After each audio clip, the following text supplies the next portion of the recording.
शेख आपने अभी माशाल्लाह जिक्र भी किया है, पाकिस्तान में बहुत पुराना फितना है लेकिन अभी तेजी से फैल रहा है।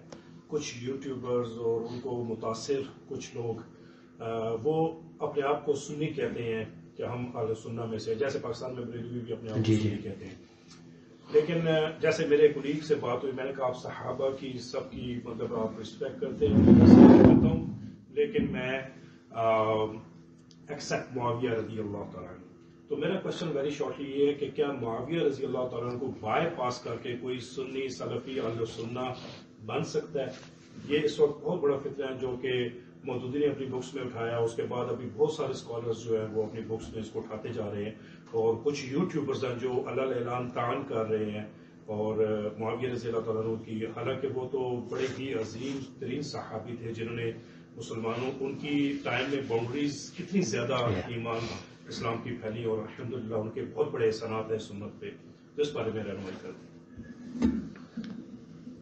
So you heard the question. As for Muawiyyah radiallahu anhu, anyone who reviles Muawiyyah, and remember Muawiyyah radiallahu anhu is the brother-in-law of our noble Prophet Muhammad alayhi salatu wassalam. So Muawiyyah bin Abi Sufyan was also a scribe for the Prophet sallallahu alaihi wasallam. Yani he was the one who used to write the wahi, Katib al-Wahi radiallahu anhu. This Muawiyyah, about whom the Prophet ﷺ expressed his love, in the books of Aqidah, such as the likes of Al-Humaydi, such as As-Sijistani Ibn Abi Dawood, that they say that Muawiyyah is the Khal of the Ummah. Right, so you have the Khala in Urdu. In Urdu you don't have Khal, do you? What do you call him in Urdu? Mamu. In Arabic, he is the Khal, or the Mamu of. How is it? Because of the fact that he is the brother of the wife of the Prophet sallallahu alaihi wasallam. So if she is the mother of the Ummah, the wife of the Prophet sallallahu alaihi wasallam, so what does that make him? The Khal of the Ummah. So he's the maternal uncle of this ummah. So the one who reviles Muawiyyah, like Imam Ahmad ibn Hanbal said, that anyone who reviles a single companion from Allah's Messenger sallallahu alaihi wasallam, even one companion radiyallahu anhu, then he is more astray than his own domestic donkey. He's more astray than his own domestic donkey. So he's astray. And also Imam Ahmad and others from the books of the Salaf, that they said to revile a single companion from Allah's messengers, from the companions of Allah's Messenger sallallahu alaihi wasallam, renders a person a mubtadi', a misguided mubtadi', dal, who is astray, and he is considered to be from the people of inhiraf. He is munharif, he is deviated. Furthermore, he has opposed the clear text of the Quran, because Allah subhanahu wa ta'ala praised all of the Sahaba. He described them by saying, رَضِيَ اللَّهُ عَنْهُمْ وَرَضُوا عَنْهُ. Likewise, the Prophet sallallahu alaihi wasallam said, do not revile my companions, for if you were to give a mountain the size of Uhud in gold, in charity, it would not equal a handful, or even half a handful of what they gave. As for that which occurred between Muawiyyah and Ali, then it was a fitna. Just like what occurred between Aisha and Ali, and Talha and Zubayr, who were with Aisha at the battle of the Jamal.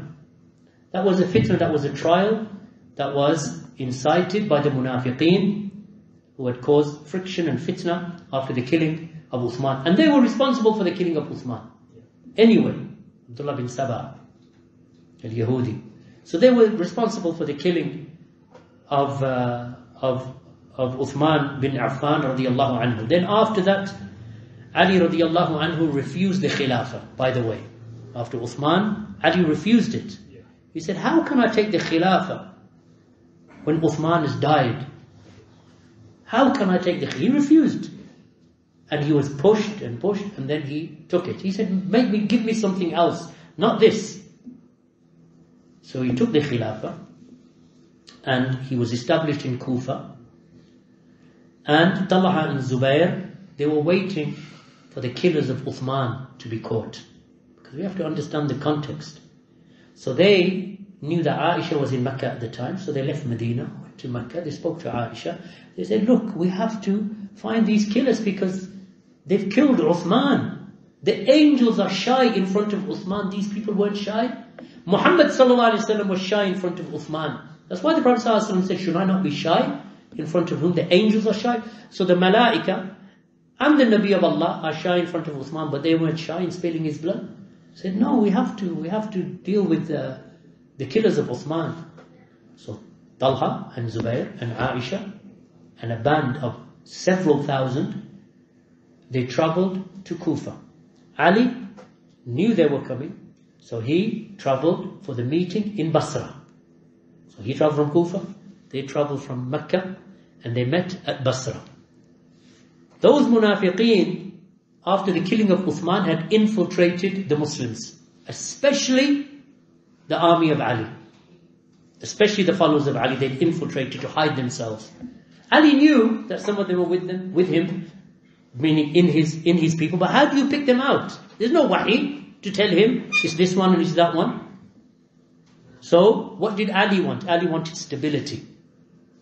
He said, if we go into our people, plucking them out, then it will cause instability in the ummah. Imagine if you go in and say, it's you, it's him, and people get suspicious. Oh, is it me next? So Ali made ijtihad. This is not the time. Let's keep the borders secure, stabilize, and we'll deal with the killers of Uthman. So as they came, those criminals, they knew that if Aisha and Talha and Zubair and the caravan reaches Basra, there's going to be problems. What are we going to do? They said, okay, we'll deal with it when they come.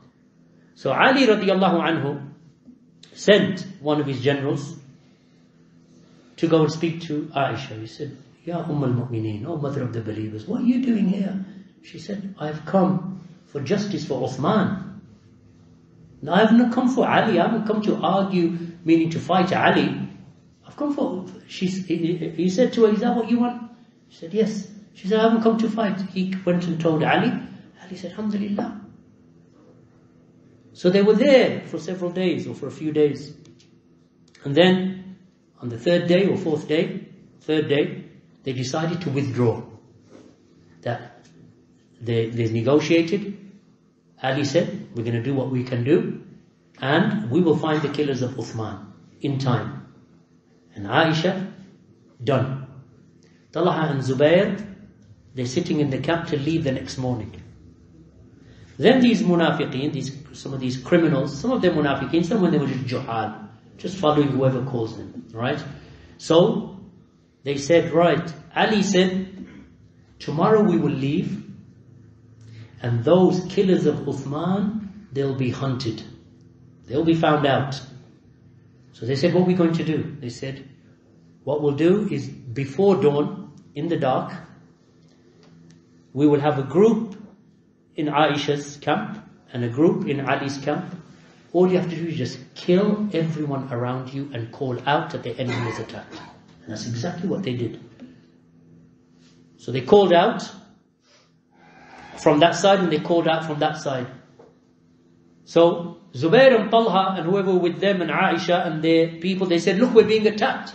Ali said, not Ali, but Ali's generals, they said, we're being attacked. Ali called out, I did not give the order to attack. Cease. So he called out and his generals called out. And the other side, they heard it. He didn't give the order to attack. So they realized what had happened. But in that process, many people were killed. From them, Talha and Zubair. From them, Talha and Zubair were killed. Ali wept. And he said to his son, he said, if only I had died 20 years ago. That's why, and that's authentic. Shaykh Al-Albani has authenticated some of these narrations. And other scholars from the Salaf. That He said, if only I had died 20 years ago, that I have to see this.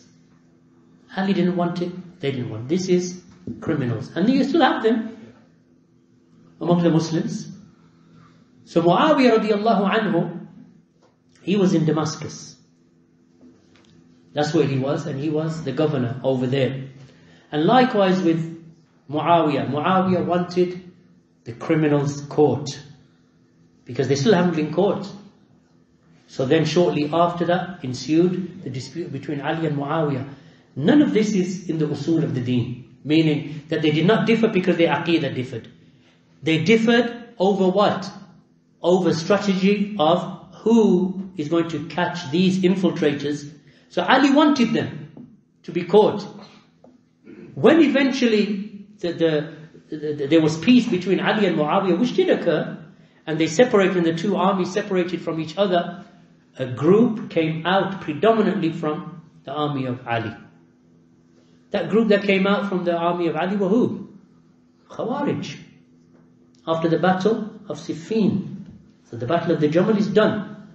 Aisha went back, radiallahu anha, and Ali radiallahu anhu gave her good treatment. And he referred to her as our mother. So there was nothing between their hearts. In fact, after the battle of the Jamal, when Aisha went to Basra, one of the people in Ali's camp, he wasn't a munafiq, he said some words of criticism, of revilement about Aisha. Ali said, bring him and lash him 100 times.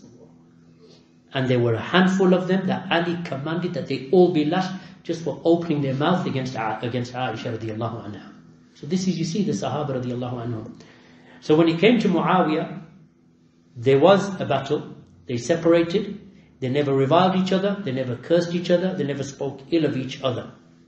Then, when it came to the group that didn't want the haqq, they were the Khawarij. So you see, Ali and Muawiyyah, that they made peace. And they never reviled each other. And they never regarded it to be an aqeedah different. Ever. When Aisha and Ali radiallahu anhu and Talha and Zubair had that different, none of them called it a different in aqeedah. When it came to the Khawarij, the Sahaba were united. Why? Because now it's an aqeedah issue. Because it was after the battle of Siffin that the Khawarij came out and they set themselves up as a group. And that's why they called the Khawarij, because they made khuruj. So they declared the Muslim rulers to be kuffar. So they said, Ali, qad kafart. They actually said it to him in a masjid in Kufa. Ali was given the khutbah. And as Ali was talking, they were picking up dirt and throwing it in the air. Like this, just to disturb it. And one of them said to him, Anta ya Ali, qad kafarta.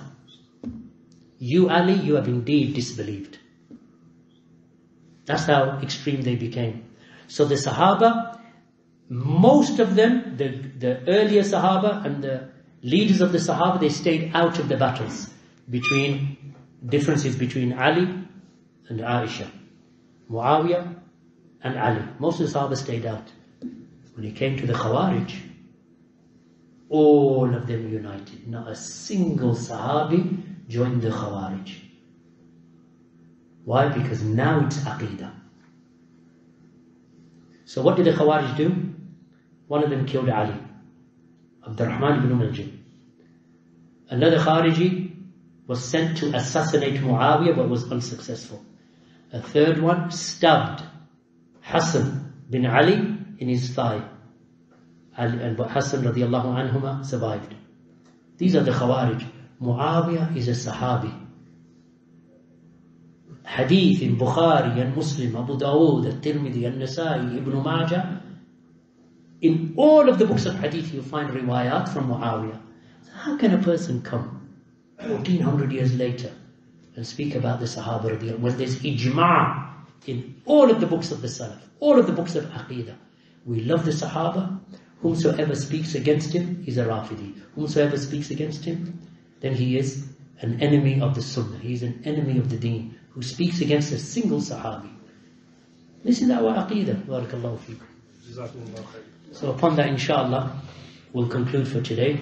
Jazakumullahu khairan. And inshallah, same time tomorrow, part 2. Bi-idhnillah. Jazakumullah khair. It's a decent, good turnout. Jazakumullahu khairan for coming.